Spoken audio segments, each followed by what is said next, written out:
Rusia berjuang keras untuk wilayah yang direbutnya di tenggara Ukraina. Berbulan-bulan dan ribuan tentara telah dikerahkan untuk meraih keuntungan yang diyakini Putin akan memposisikan militernya untuk serangan musim panas pada tahun 2026.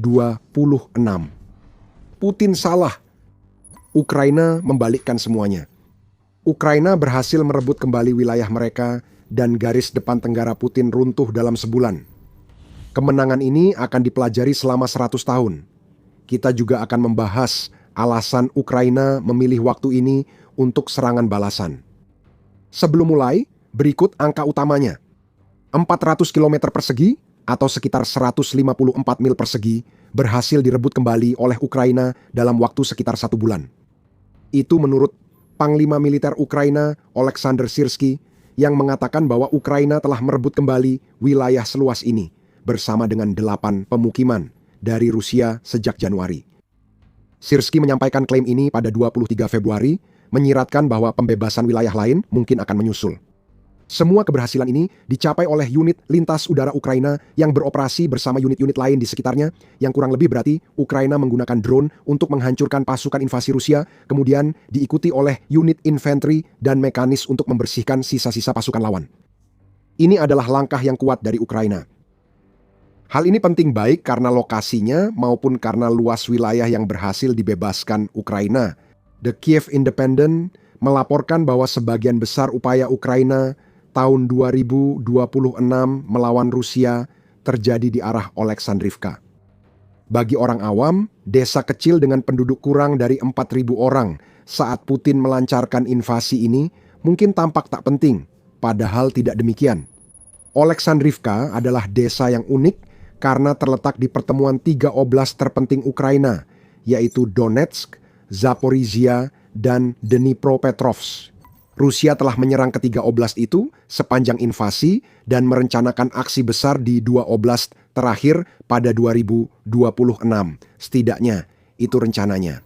Saat Ukraina maju ke Oleksandrivka, mereka membebaskan wilayah luas yang dulu ingin Rusia jadikan landasan untuk menyerang Zaporizhia dan Dnipropetrovsk tahun ini. Menariknya, serangan balasan terbaru ini terjadi setelah lonjakan serupa oleh Ukraina di Donetsk pada September lalu. Serangan itu membuat Ukraina fokus terutama di wilayah Donetsk, di mana mereka berhasil merebut kembali 160 km persegi atau sekitar 61,7 mil persegi wilayah. Wilayah itu berhasil mereka perkuat, sehingga upaya Putin merebut Pokrovsk berubah jadi pembantaian berdarah dan menyebabkan Rusia kehilangan lebih banyak tentara. Itu memberi petunjuk salah satu alasan Ukraina bergerak ke Tenggara, namun kita akan bahas lebih lanjut sebentar lagi. Serangan balasan tampaknya belum akan berhenti dalam waktu dekat. Menurut media United 24, Syrskyi juga melaporkan bahwa operasi masih berlangsung di arah Oleksandrivka, yang menunjukkan bahwa pasukan Ukraina berupaya merebut kembali lebih banyak wilayah saat mereka memanfaatkan hilangnya akses Rusia ke Starlink. Penghentian ini mungkin tidak terjadi sampai Rusia menemukan pengganti yang cocok yang sepertinya belum akan terjadi dalam waktu dekat. Saat ini, ide terbaik Rusia adalah memakai balon untuk membawa terminal 5G, namun balon ini hanya bisa terbang beberapa hari tiap kali digunakan. Itu bukan pengganti untuk konstelasi satelit yang besar, dan itu berarti komunikasi di sepanjang garis depan masih hampir mustahil bagi Rusia. Saat pasukan Putin tak bisa berkomunikasi, Ukraina akan memanfaatkannya. Itu yang kita saksikan di Tenggara, dan situasinya bagi Rusia akan makin memburuk. Rencana kami tetap sama. Kami fokus melaksanakan tugas secara efektif, melindungi nyawa dan kesehatan pembela, memperkuat pertahanan, serta membangun kemampuan di seluruh garis depan, kata Syrskyi di Telegram saat melaporkan pencapaian besar Ukraina. Ia menambahkan, kami bekerja secara sistematis dan terkoordinasi untuk membebaskan tanah Ukraina. Inti utamanya, Ukraina tak terburu-buru menyerang demi merebut wilayah jika harus mengorbankan banyak tentaranya. Semua yang kita lihat di wilayah Tenggara saat ini telah diperhitungkan dengan cermat untuk memastikan bahwa Ukraina merebut kembali wilayah sebanyak mungkin dengan kerugian seminimal mungkin bagi militernya. Itu adalah kebalikan dari pendekatan Rusia. Putin hanya punya satu strategi, melemparkan umpan meriam ke penggiling daging pertahanan Ukraina.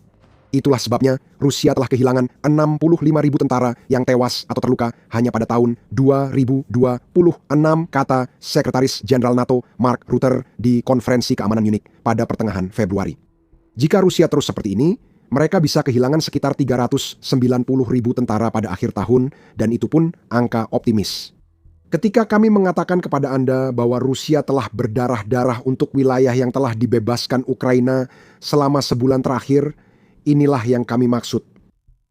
Kini saat garis pertahanan Rusia di Tenggara runtuh akibat serangan Ukraina, beginilah makna 400 km persegi yang direbut dalam sebulan. Pada 17 Februari, Newsweek menyoroti fakta bahwa laju keberhasilan terbaru Ukraina sedemikian rupa sehingga negara itu telah merebut kembali lebih banyak wilayah dari Rusia sejak meluncurkan serangan balasan di Tenggara dibandingkan dengan yang diperoleh dalam 2,5 tahun terakhir. Dan klaim itu dibuat ketika keberhasilan Ukraina mencapai 201 km persegi atau 77,6 mil persegi. Hanya berselang 1 minggu, keberhasilan itu kini sudah 2 kali lipat dari jumlah tersebut, menjadikan serangan balasan yang sudah mengesankan itu masuk ke wilayah yang benar-benar bersejarah. Ukraina berhasil merebut kembali beberapa pemukiman kunci yang sebelumnya hendak dipakai Rusia untuk serangan selanjutnya. RBC Ukraine menyoroti beberapa di antaranya, mencatat bahwa Ukraina telah membebaskan Nechaivka, Pishana, Andrivka, Radizna, Ostopivska, dan Nova Zaporizhia yang semuanya berada di arah sektor Oleksandrivka yang telah kita sebutkan sebelumnya. Ketika Syrskyi mengatakan bahwa pendekatan Ukraina bersifat sistematis, dia merujuk pada bagaimana Ukraina dengan ahli membersihkan tentara Rusia dari pemukiman-pemukiman ini sehingga semuanya dapat digunakan untuk melancarkan serangan yang lebih kuat saat ini dan nantinya sebagai pertahanan terhadap pasukan Rusia. Pemukiman ini juga bukan zona abu-abu tempat pertempuran Ukraina dan Rusia masih terjadi. RBC Ukraine melaporkan pasukan Rusia tak terlihat di area yang telah dibersihkan Ukraina selama 2 minggu menjelang 24 Februari. Melalui serangan balasan ini, yang dikombinasikan dengan apa yang mungkin masih akan terjadi, Ukraina juga telah mencapai tujuan terkait menjaga rantai pasokannya, yang pada gilirannya memungkinkan mereka mempertahankan momentum dengan memastikan pengiriman amunisi tidak terputus dan mengevakuasi korban luka dari medan perang. Semua ini berarti bahwa keuntungan Rusia telah dibalikkan dalam waktu sekitar 1 bulan, dan sekarang Ukraina berada dalam posisi untuk mempersiapkan diri menghadapi apa yang mereka yakini akan terjadi di masa depan. Itulah alasan Ukraina memilih waktu ini untuk melancarkan serangan balasan di Tenggara. Sebelum membahas lebih lanjut, inilah alasan kami membuat The Military Show, untuk menjelaskan pergerakan kekuatan di medan perang. Jika ingin wawasan serupa, pastikan sudah berlangganan saluran ini. Jadi kami bisa mengatakan bahwa Ukraina telah melancarkan serangan balasannya sebagai cara untuk mengejek Rusia secara kolektif, memaksa sebuah penghinaan yang tidak dipersiapkan oleh Putin dalam arti tertentu. Meskipun mempermalukan Presiden Rusia yang gila itu bermanfaat bagi Ukraina, ada beberapa alasan lain Ukraina kini bergerak ke Tenggara, dimulai dari sesuatu yang sebelumnya juga dicoba Putin. Putin beberapa bulan terakhir berusaha membangun narasi tertentu. Dengan pembicaraan damai yang masih berlangsung dan hasil minim di Jenewa, Putin memposisikan Rusia sebagai kekuatan penakluk dan Ukraina sebagai negara kecil yang runtuh di bawah kekuatan Rusia. Siapapun yang memperhatikan 4 tahun terakhir pertempuran tahu bahwa narasi ini tidak masuk akal. Namun sesekali, Ukraina perlu menegaskan kembali hal itu setiap kali terlihat bahwa Putin berhasil memanipulasi situasi untuk meyakinkan Amerika Serikat, yang telah memposisikan diri sebagai mediator utama dalam pembicaraan damai, bahwa Rusia hampir meraih kemenangan. Narasi itu harus dihancurkan, dan serangan balasan besar-besaran Ukraina sangat membantu mewujudkannya. Wall Street Journal menyebut perang Ukraina yang kini memasuki tahun kelima membuktikan kemenangan Rusia yang diklaim Putin sebenarnya masih jauh dari kenyataan. Ukraina mempermalukan klaim Jenderal Rusia soal pencapaian besar dengan membersihkan Kupiansk di timur laut dari pasukan Rusia dan merebut beberapa desa di Zaporizhia Tenggara, menurut media. Itulah intinya. Saat Putin membujuk Amerika Serikat dengan madu palsu, Ukraina justru memberikan madu asli secara langsung. Setiap mil persegi yang dibebaskan Ukraina adalah sinyal bagi Amerika Serikat bahwa Ukraina masih jauh dari kata kalah. Tidak ada militer di ambang kehancuran, seperti klaim Putin yang mampu melakukan apa yang dilakukan Ukraina sekarang. Seperti kata Seth Jones, Presiden Departemen Pertahanan dan Keamanan di Center for Strategic and International Studies, yang tersisa bagi Putin hanyalah meyakinkan Amerika Serikat bahwa Rusia sedang menang. Itulah terobosan besar dalam perang yang tidak bisa dimenangkan militernya, kata Jones tentang upaya Putin dengan narasinya. Ia menambahkan, harapan sebenarnya adalah Amerika Serikat akan membantu mereka. Namun runtuhnya narasi itu baru permulaan. Ukraina tengah bersiap untuk menghancurkan lebih banyak pasukan Putin pada 2026. Namun, sebelum membahas caranya, ada alasan lain untuk serangan balasan di Tenggara yang perlu dibahas. Salah satu hal yang dilakukan Ukraina dengan serangan ini adalah memaksa Putin dan kroni-kroni militernya untuk mengambil keputusan sulit tentang apa yang harus dilakukan dengan pasukan cadangan yang telah ditempatkan Rusia di wilayah pendudukan Ukraina. Kapten Dmytro Filatov, Komandan Resimen Serbu Terpisah Pertama Ukraina, menekankan bahwa Ukraina kini memaksa Rusia memainkan permainan yang tidak diinginkan Putin. Kami tidak fokus pada penetrasi sedalam mungkin, kata Filatov, menekankan pencapaian Ukraina lebih pada manfaat yang bisa diperoleh daripada angka utama. Sebaliknya, tujuan Ukraina atau salah satunya adalah memaksa musuh untuk mengerahkan cadangannya bukan di tempat yang mereka rencanakan, tetapi di tempat yang kami rencanakan. Semua ini tentang mengambil inisiatif yang berkaitan dengan poin yang sudah kami sampaikan tentang narasi Putin dan poin yang akan kami sampaikan tentang bagaimana Ukraina berniat menggunakan wilayah yang telah mereka dapatkan. Inilah cara Ukraina mengambil kendali atas medan perang dengan memaksa Rusia menempatkan pasukan di wilayah yang mereka kira sudah diamankan. Tentu saja, hal yang tak terhindarkan terjadi akibat hal ini. Lebih banyak tentara Rusia tewas setelah dikerahkan untuk operasi yang sangat berbeda dari yang mereka persiapkan.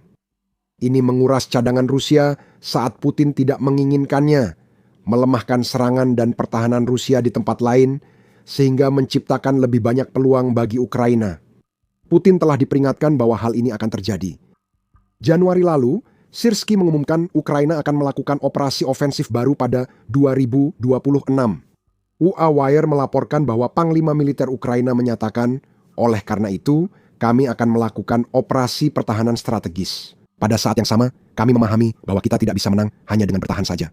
Karena itu, kami akan melakukan operasi ofensif dan mempertahankan inisiatif agar musuh harus mengerahkan serta menarik banyak personel, senjata, dan amunisi untuk menghadapi aksi kami. Syrskyi sudah menjelaskan apa yang akan terjadi kepada Putin bahkan sebelum serangan dimulai, dan tetap saja Rusia tidak bisa berbuat apa-apa. Pendekatan sistematis Ukraina dalam meraih kemajuan sudah direncanakan lama, membuat Ukraina percaya diri menunjukkan strateginya karena yakin telah mengamankan posisinya. Semua yang dikatakan Syrskyi akan terjadi benar-benar menjadi kenyataan. Upaya Ukraina membuat Rusia menguras cadangannya tampaknya berhasil. Menurut Euronews, pada 20 Februari, Rusia mempertimbangkan perekrutan militer bergilir dan wajib, yaitu mobilisasi diam-diam untuk memaksa lebih banyak cadangannya ke Ukraina. Para relawan mulai berkurang, dan Rusia terpaksa mendorong orang-orang yang tidak ingin bertempur di Ukraina agar mereka bisa menutup celah yang diciptakan oleh Ukraina. Langkah brilian Ukraina ini membuat mereka kini menguasai situasi di Tenggara. Ukraina yang mengendalikan hal itu mengingatkan kita pada topik yang sudah disinggung di video ini. Ukraina kini menyerang, memicu efek domino yang mengacaukan rencana Putin soal cadangan Rusia. Serangan Ukraina dilakukan dengan memperhitungkan pertahanan. Kenapa? Ukraina mengetahui rencana Rusia untuk musim panas. Pada awal Februari, Institut Studi Perang atau ISW melaporkan bahwa komando militer Rusia telah bersiap untuk melakukan serangan besar-besaran di musim panas yang akan berfokus pada wilayah selatan dan timur Ukraina. Dengan kata lain, wilayah-wilayah tepat di mana Ukraina sedang meraih kemajuan saat ini. Serangan itu sudah diragukan sebelum kabar kemajuan Ukraina, seperti dicatat ISW. Militer Rusia juga kemungkinan kekurangan cadangan untuk mencapai tujuan serangan, yang tampaknya merupakan kombinasi dari dorongan menuju kota-kota Donetsk, yaitu Kramatorsk dan Sloviansk, bersama dengan dorongan ke arah kota Zaporizhia dan Orokhiv. Rusia sudah kesulitan merebut wilayah yang dibutuhkan untuk melancarkan serangan-serangan tersebut. Sekarang mereka kehilangan lebih banyak lagi. Ukraina tidak akan diam setelah berhasil membebaskan 400 km persegi wilayah yang diincar Rusia. Membangun pertahanan tambahan akan segera menjadi agenda Ukraina, dengan pembangunan benteng kemungkinan masih berlangsung dan benar-benar dimulai setelah Ukraina menyelesaikan serangan saat ini. Andriy Kromarov, perwira cadangan angkatan bersenjata Ukraina, menyampaikan hal serupa kepada UNN saat membahas serangan balasan bersejarah Ukraina. Kromarov mencatat Ukraina agak lengah dalam menangani Zaporizhia, meski Rusia mengerahkan sekitar 150.000 cadangan ke sana. Kami juga kurang pertahanan di sana. Rusia membawa cadangan dan berhasil menduduki beberapa posisi, kata perwira itu kepada UNN. Serangan balik Ukraina berhasil merebut beberapa posisi, memberi pesan pada Putin bahwa Ukraina tak akan mengulangi kesalahan yang sama. Jika Rusia ingin menyerang tenggara Ukraina di musim panas, mereka harus melewati zona pemusnahan besar yang kini bisa diciptakan Ukraina berkat pembebasan banyak wilayah. Rusia tidak menyangka jenis perlawanan yang akan segera mereka hadapi. Pertahanan baru Ukraina akan melumat tentara yang dikerahkan ke tenggara musim panas ini. Untuk memahami alasannya, mari kita lihat apa itu zona maut di perang Ukraina. Seringkali membentang hingga 20 km atau sedikit lebih dari 12 mil di luar garis depan, zona maut adalah area yang telah dilapisi Ukraina dengan begitu banyak pertahanan sehingga menjadi tak terelakkan bagi Rusia untuk menumpahkan darah ribuan tentaranya demi setiap kemajuan kecil yang dicapai melalui zona tersebut. Ukraina memanfaatkan medan untuk keuntungannya di zona maut ini, seperti yang dijelaskan oleh media United 24, kawat berduri dilapiskan di seluruh permukaan tanah. Sebagian dari kawat itu dipasang dalam gulungan besar yang membentang di sepanjang garis depan, yang memperlambat tentara Rusia dan memaksa mereka untuk mencoba memotongnya secara perlahan. Kawat berduri tipis juga dipasang di tanah untuk melukai kaki tentara lengah, kembali menyebabkan keterlambatan. Jika Rusia mengirim unit mekanis ke zona maut, mereka akan terhalang gigi naga dan parit anti-tank yang dirancang untuk memperlambat. Ranjau anti-tank ada di mana-mana, menunggu untuk meledakkan rantai tank dan menghancurkan kendaraan lapis baja saat mereka bergerak maju. Lalu ada drone, ribuan jumlahnya. Beberapa drone dioperasikan dari belakang zona maut atau terowongan Ukraina, ada yang bertugas mengawasi, lainnya menghancurkan. Drone pengintai memindai zona maut luas untuk mencari pasukan Rusia. Saat mereka ditemukan, seringkali terjebak kawat berduri atau pertahanan anti-tank, drone serang segera dikerahkan. Drone FPV menghujani pasukan Rusia, menyebabkan kematian dalam skala yang tidak berkelanjutan bagi Rusia. Dan untuk menambah lapisan kecerdasan ekstra pada seluruh pendekatan ini, Ukraina menggunakan pertahanan berlapis untuk memaksa Rusia mengambil jalur yang sempit dan jelas menuju target mereka. Kamu bisa menebak apa yang terjadi saat Ukraina menggiring prajurit Putin ke titik sempit buatan mereka. Drone, rudal, dan artileri menyerang, menyebabkan kerusakan lebih parah. Pembuatan lebih banyak zona maut di Tenggara merupakan inti serangan balasan besar Ukraina. Ukraina sadar serangan Rusia akan datang dan akan memastikan Rusia membayar mahal untuk setiap wilayah yang direbut. Ini adalah serangan untuk mendukung bentuk pertahanan yang pada dasarnya juga bersifat ofensif. Dan sekali lagi, Ukraina terbuka tentang apa yang mereka lakukan karena mereka tahu Rusia tidak bisa berbuat apa-apa terhadap hal itu. Menteri Pertahanan Ukraina, Mikhailo Fedorov, menjelaskan semuanya saat pertemuan dengan para jurnalis pada 20 Januari, di mana dia mengatakan bahwa strategi Ukraina untuk tahun 2026 itu sederhana. Membuat biaya perang bagi Rusia menjadi sesuatu yang tidak bisa mereka tanggung, sehingga memaksa perdamaian melalui kekuatan. Fedorov mencatat bahwa salah satu tujuan strategis Ukraina tahun ini adalah mencapai 50.000 korban tewas yang dikonfirmasi terhadap militer Rusia setiap bulannya. Zona maut yang mulai muncul di wilayah Ukraina yang baru dibebaskan akan berperan besar dalam mencapai tujuan itu. Jika Rusia anggap tentaranya sebagai sumber daya, Ukraina akan memaksa Putin mengorbankan lebih banyak. Rusia secara resmi telah dikalahkan dalam strategi. Rusia kini menghadapi musim panas penuh penderitaan yang mungkin lebih buruk bagi pasukan Putin daripada sebelumnya dalam perang ini. Rusia tak pernah memperhitungkan ini. Tentaranya mulai terjepit dan dimusnahkan di wilayah lain Ukraina, dan akan segera mengalami hal serupa di Tenggara. Kerugian besar dalam jumlah personel, kendaraan lapis baja, dan uang sudah terjadi akibat strategi zona maut Ukraina. Anda bisa mengetahui lebih lanjut dampak taktik brilian ini terhadap Rusia di video kami. Dan jika Anda menikmati video ini, jangan lupa untuk berlangganan The Military Show untuk mendapatkan lebih banyak analisis tentang apa yang terjadi di balik berita utama di Ukraina. Terima kasih telah menonton.